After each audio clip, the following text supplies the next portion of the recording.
هل فعلا فيستبل هي احلى شوكولاته في العالم؟ اللي ما يعرفش ان الشوكولاته دي هي فيستبلز اللي عاملها جيمي اللي مشهور باسم مستر بيست، وده اشهر يوتيوبر موجود دلوقتي وعنده اكتر من نص مليار متابع على كل القنوات والمنصات بتاعته، وهو دايما بيقول ان الشوكولاته دي هي احلى شوكولاته في العالم، وعشان كده انا جبت كل اللي موجودين عندنا دلوقتي عشان نجربهم ونشوف مع بعض. نبدا بالبينات باتر كابس. لو بتحب زبدة فول السوداني هتعجبك لأن فيها كمية كبيرة جدا جوه من زبدة الفول السوداني وطعمها حلو. دي الألموندز اللي هي باللوز.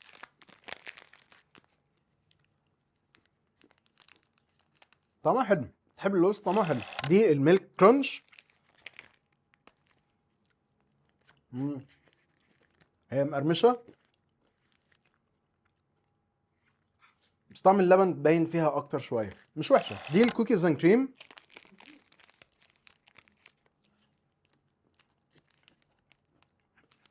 لو اكلت اي شوكولاته كوكيز اند كريم فهي تقريبا نفس الطعم. ودي البينات باتر زبده الفول السوداني. لحد دلوقتي هي الشوكولاتات بتاعته طعمها حلو، لكن مش حاسس انها مميزه قوي او احلى شوكولاته من الشوكولاته اللي انا جربتها. هي قريبه من شوكولاتات كتير وحلوه، لكن ما اقدرش اقول عليها احلى شوكولاته. دي نفس طعم البينات باتر كاب، بس زبده الفول السوداني اقل فيها شويه. اكتر واحده عجبتني فيهم هي اللي بزبده الفول السوداني، سواء الكابس او الشوكولاته العاديه. التانيين حاسس ان هم مسكرين قوي. كان نفسي اجرب الدارك شوكليت لكن مش موجوده هنا، بس لو حابين اتصرف واجيبها واجربها اكتبوا لي تحت في التعليقات. فنيجي بقى لسؤال، هل دي فعلا احلى شوكولاته في العالم؟ ما اعتقدش انها احلى شوكولاته في العالم، طعمها حلو، لكن الفكره الحاجات اللي بيعملها مستر بيست عشان يعمل الشوكولاته دي ان هو بيمنع العماله بتاعه الاطفال في الحقول اللي بتجمع الكاكاو بتاعه. ده غير ان هم بنى لهم مدارس وزود الاجور بتاعتهم عشان ما يخلوش الاطفال تساعدهم. فدي مش احلى شوكولاته في العالم، لكن ممكن تكون احسن شوكولاته في العالم.